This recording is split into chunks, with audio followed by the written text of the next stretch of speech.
What are you doing here? I saw the tough loss, and I thought I would come by and see if you needed anything. I appreciate that, man. Almost makes me want to stop bullying you. Really? I said almost. But I think what I need to do right now is just disappear and try to get away from all of the reminds me of last year's stuff. So, deuces. God, I wish I could do that. Hey, there you are. It's my turn to bully you. Get your ass over here. It's gonna get rough. Yeah, I'm coming. Low quality fans for high quality Bruins team. What the fuck was that? Holy shit. You know what I think they should do? This is what I think they should do. They should get a bunch of those puck launching machines, right? Like the tennis ball launching machines, but they're puck launching. Turn them up to 200 and just line the blue line with them, pointing at our net. And then everybody gets on that side of the ice. We chuck one free puck at them, say clear it, and turn on all the machines. We gotta learn how to clear the puck. We gotta learn how to do it. It was a problem last year, even though we kept winning, but I think you all remember how ends of games, when the goalie was pulled, it was tense so often. It was definitely a problem the year before. We don't need to get into that. It's been a problem early in this season. Why can't we do it? Why can't we clear the puck? I get there are gonna be some games where there's pressure, there's momentum, there's desperation, and they're on ya. On ya! Here's the thing. It can't be every time you have a lead at the end of the game. It can't be every time. Is it every time? No, that's exaggeratory, but it feels like every time. And I'm really enjoying all the messages about deja vu or this brings back... Leave me alone. Leave me. I don't need memories here. Oh, my goodness. Couple quick things before we even get to this. A, I am sorry about one thing. Truly. I am starting to receive way more messages than I ever thought I'd be getting. And I can't keep up. I am going to return every message I get, I promise. It just takes days sometimes. And I know that sounds ridiculous, but I'm not a big messagey guy. Like, that's not, I don't even answer my texts from my family for days on end. And this has just been an adjustment because there's been a lot more messages than previous. And I'm not complaining. I'm just saying I'm sorry and I'm trying. I'm trying. Secondly, thank you again to everyone who has joined the channel membership program. That's super cool. If you have, put those emojis down at the bottom. It's awesome and I appreciate it. Third thing. There's a third thing. You guys are great. I think that's the third thing. I'm just trying to cheer myself up for a second. All right, let's talk about this Ducks team. The Ducks, I think their final record is going to surprise us. Because this team doesn't suck, I think. They seem pretty good in pockets. I think I'm kind of convincing myself of that. I know the Bruins haven't played anyone yet. But go to Twitter right now. Look at the reaction the fan base has to this loss, which is a brutal one, don't get me wrong. But for all the people that through 6 games were talking about it's stupid that Bruins fans were getting pumped about it, if we were losing them, you'd be bitching even louder. So what are we doing? It's not pretty out there, boys. And gals. It's not pretty. It's not pretty. This Ducks team, though, is fun. It's fun. We played them 4 nights ago to a tight battle that ended 3-1. That was in our favor, obviously. That was a really strong game from them. And I thought for pockets of that one, they outplayed us. I am shocked to see that they've allowed less than 3 goals per game up to this point in the season. Because I thought this defense would be worse. and they have multiple teenagers on defense. And their schedule has been obviously us, the Knights, the Canes, Dallas, and then the Coyotes and the Blue Jackets, but those were their two easier matchups. It's the NHL, nothing's easy. But this team isn't terrible. They just aren't, in my opinion, I think. Luke Dostal, I'm saying that wrong, I know I am, has been really good. A .929 save percentage, 241 goals against average, and a 2-1-0 record. But we're going to play Gibson again. I don't know why. It's not like the coaching staff doesn't want to win. Well, I guess it worked out in their favor. I don't know what I'm talking about. I have the benefit of hindsight. That's a note from earlier. I did want to play Dostal? I don't know. On our end, we're back home. Yeah. Great. Lauko's okay. This is really casual. This video feels weird. Lauko's okay. He does have a facial fracture and will be out at least a week, mostly due to the swelling, because I think they'll put him in like a full cage. But he probably can't see out of one eye right now. But he didn't take a skate blade to the frickin' eye, so we'll count our miracles on that one. So he's going to be fine. It's just he's going to be able to line up for just a week or maybe two. Lucic is week to week with a lower body injury. Boquist is recalled. He played like 7 minutes tonight. Fourth line didn't get a ton of time. Mitchell was sent down. A lot of you are really excited about that. Brown is somehow still on the team. Our lines: Marchand, Zacha, Pasta, DeBrusk, Patra, Geeky, JVR, Coyle, Freddie. That third line is staying together for the rest of the year. I think that's one of the lines where you're like, outside of maybe Freddie getting bumped up, I don't think they want to mess with that one much. I think they really like that one. And then Boquist, Beecher, Brown, which just felt like Beecher on an island. That was tough. Oh, I just remembered Beecher missing the wide open net. Oh, that turned into a game-losing scenario. Not on him. Not on him. You know who else it's not on? Olmark. It's not on Olmark. Look at the box score all you want. It ain't on Olmark. Grizz, Mack, Lindholm, Carlo, Forbort, Shat, and Kirk. I didn't think any of our defensemen had a particularly bad game.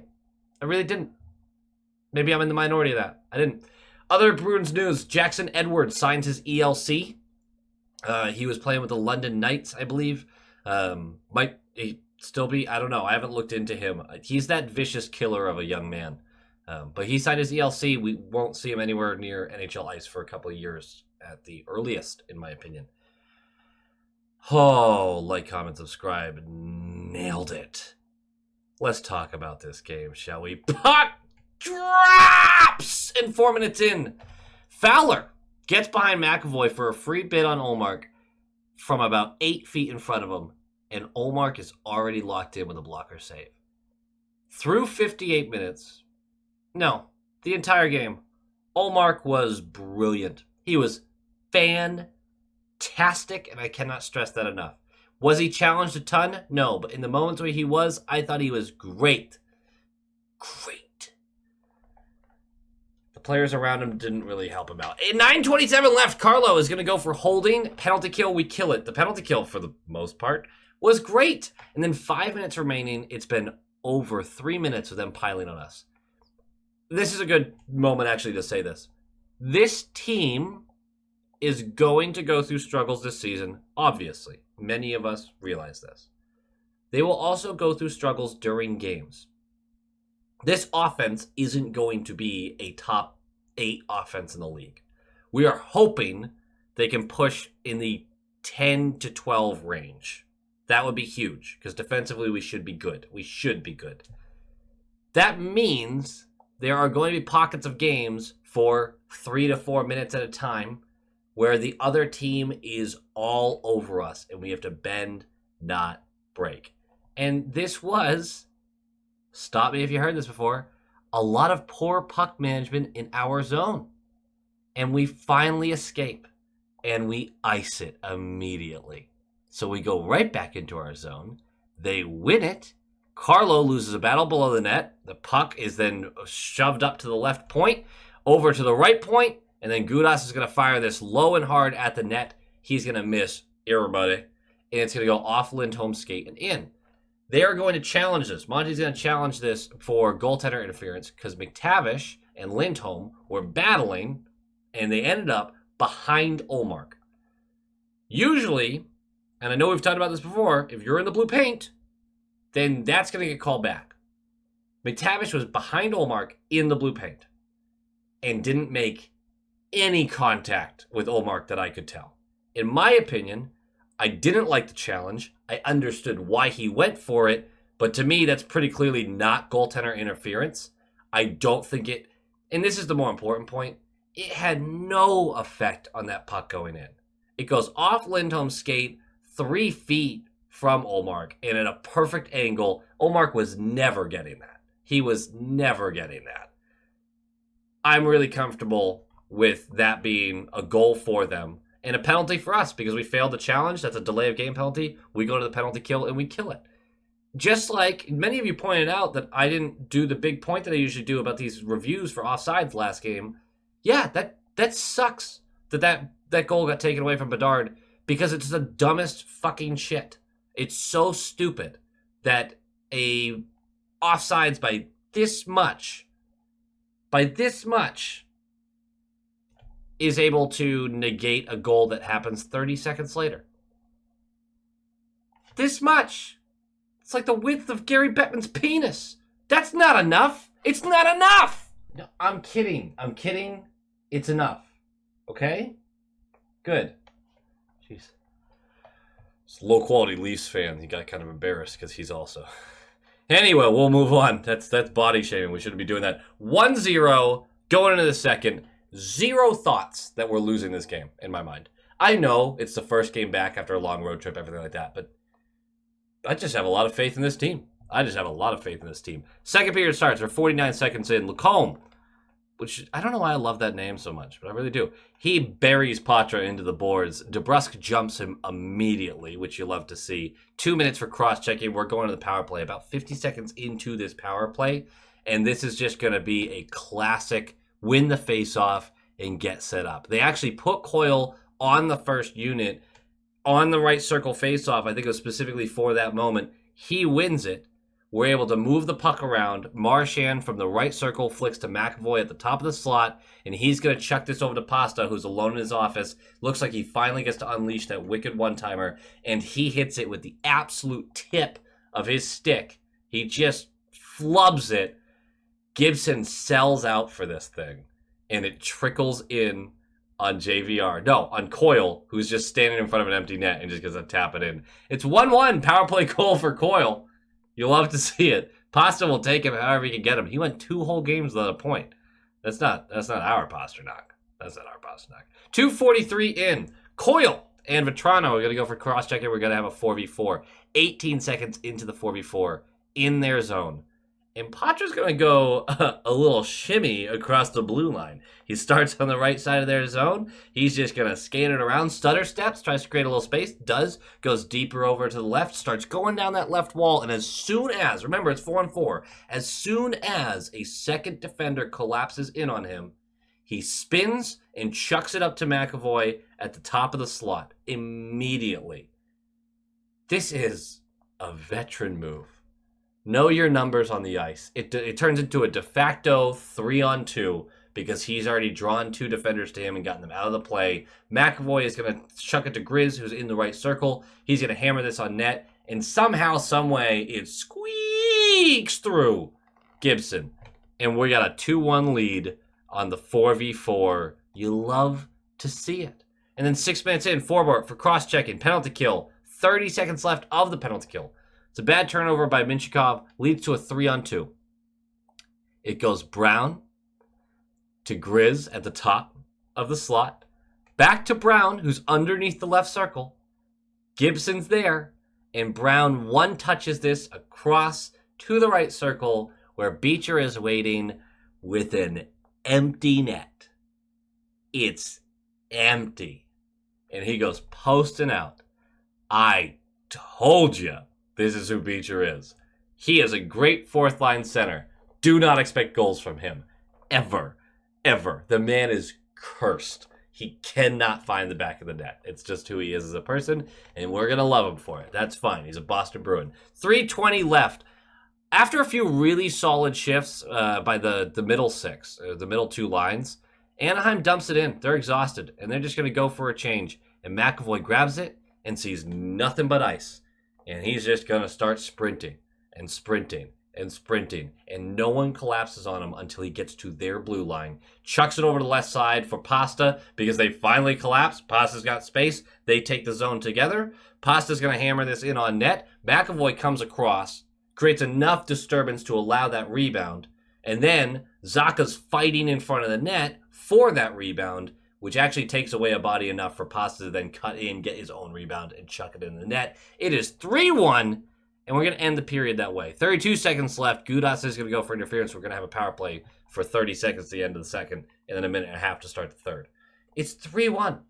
They can't create offense. This game should have been over. And it really, God, it was. It really was. We don't do anything with the power play to start the third. Fine. 5:14 in. Lindholm for roughing, penalty kill. We kill it. And I honestly, this was one of Lindholm's better games. Still some stuff to be desired, but it was one of his better games. I want to say that. Midway through the third, I just want to point out this moment. And we're already at 17 minutes of recording. I'll probably try to cut this down a little bit. But Patra and Pasta have a 2-on-1. And it's on Patra's stick. And he's skating down the right side. And Gudas is playing the pass. He knows Patra wants to pass. And although Patra holds it too long because he does want to pass, and he's thinking about it, and he overthinks it, and makes a little mistake, gets too far in on Gibson, he still shoots. He still doesn't force it and shoots. For a 19-year-old rookie to look at a 60-goal scorer and not force the play, that deserves a compliment. I know it doesn't seem like a big deal, but how often do we see this team overpass? Patra said it's not there. I'm going to take it. And Gibson makes a save. He got in too tight on Gibson. It made it really easy for Gibson and his Eagles. But I just loved the moment. It's just a maturity that you don't expect to see from the kid. And he did get an assist on the second goal, I want to say, which means his point streak is at 3, which is one of the game notes, actually. He's up to 3 games with a point at 19 years old, playing 2C for the Boston Bruins.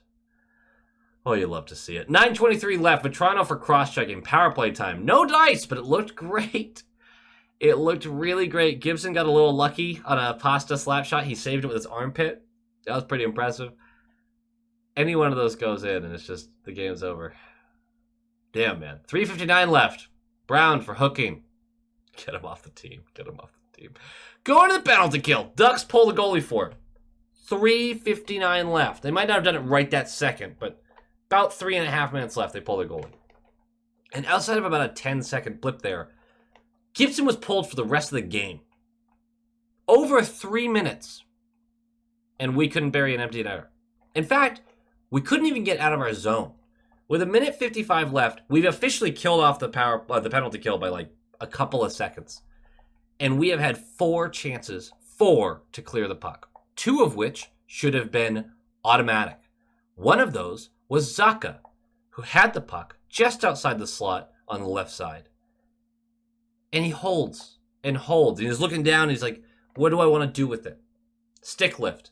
Turnover. Immediately sent in front of Olmark. Troy Terry gets stoned by Olmark. And then Carlson is there to pick up the rebound and tap it in. And it's 3-2 with 1:55 left because we could not clear it. And then they get the puck back, go back in our zone, pull the goalie again, and it's another 1:40 of an empty net on one end and us failing to clear over and over and over. And this one, the big one, was Lindholm tries to clear around the boards and it gets batted down by Terry. Terry was all over this one.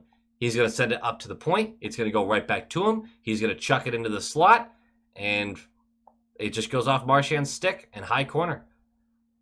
That one really does bring back some memories. It wasn't Marchand's that time, but the bounces teams get when you throw it at the slot with less than 30 seconds or less than a minute left. 14 seconds left, that goes in. It's a 3-3 game. And we're going overtime. And in my head, like, okay, You do have a chance to get a franchise record here to start a season 7-0-0, which we've never done in our 100-year history. I have a pretty nice chance here. In overtime. Overtime starts. They win the face-off. I don't even know how long overtime lasted. A couple of minutes, I think. Maybe... Let me just look. He scores with 2:08 into... Okay, 2:08 into overtime. So 2 minutes and 8 seconds, how long it lasted. For about 45 seconds in, we finally get the puck from them, and Pasta immediately passes it right back to them. Immediately. And then some more stuff happens. They continue to skate around us. Chances. Olmark's there. And then we get the puck back. DeBrusque goes down into their zone, turns it over. Comes back our way. It's a 2-on-1, and McTavish just beats Olmark low. It's 4-3 final. We lost this game after leading by 2 goals with less than 2 minutes left in the game. Pretty embarrassing. Pretty embarrassing. Frustrating. And just so unbelievably unnecessary. Get the puck out of the zone. I get it. There's pressure and it's difficult. I get it. But this cannot be something the team cannot succeed at. It can't be. This is a pivotal part of the game. And I have a really hard time understanding why we are unable to do it. What makes it so challenging for us?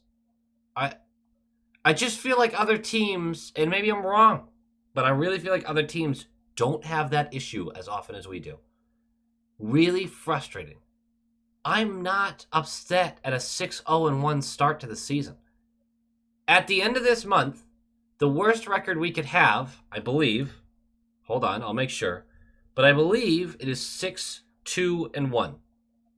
I think we played 9 games this first month, and we have 2 more. Red Wings, yep, and then the Panthers. If you told me that we were going to start the season 6-2-1, I would absolutely take that. Why wouldn't you? I think we have a great chance to beat the Red Wings. I think we have a great chance to beat the Panthers. I think we're a good enough team to compete. But worst case scenario, the first month was an absolute success. I'm not upset. I'm bummed with the way this one was finished, but we just got to calm down. I forgot how bad it is after losses. I really, really did. Game notes. I don't think people realize all the time that good goalies affect shooters.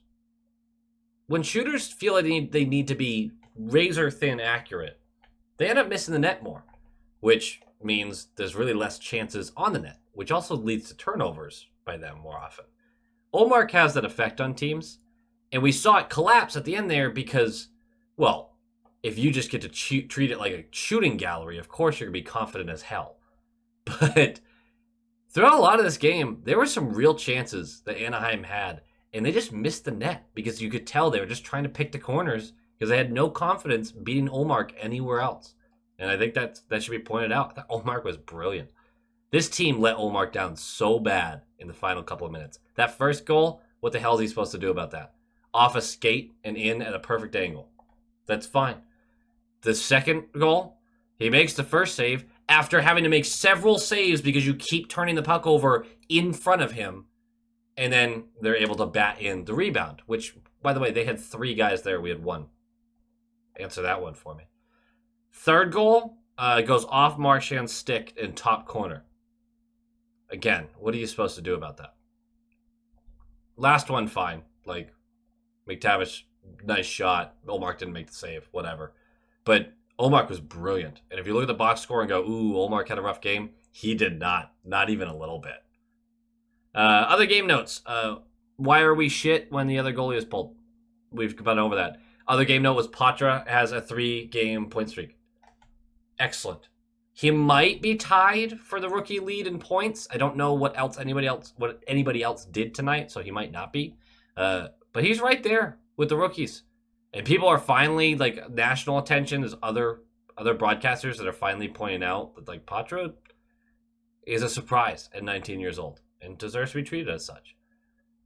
Anyway, don't be too bummed about this. It's a collapse in October. Sure as hell beats a collapse in April. These happen.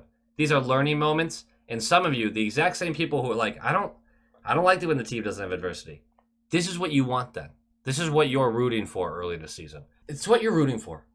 And I don't mean that in a weird way. It's just if your mentality is such where you get mad when they don't have adversity, you get worried about that kind of stuff, this is the exact result you are rooting for early in a season. Like, I don't feel like you can have it both ways. Because sometimes I feel like those people will talk all this shit about they need to, like, have these setbacks, they need to get better, blah, blah, blah. And then this happens and they're freaking out. You're like, this is what you wanted. This is what you wanted. And then some people legitimately would be like, yeah, I'm glad this happened. They need to learn from these moments. So there's definitely lessons to be taken. It's October. That's the point. Not something to lose sleep about, guys. It's really not that big of a deal. And probably me earlier in the video, it seemed like I made a bigger deal than I should have.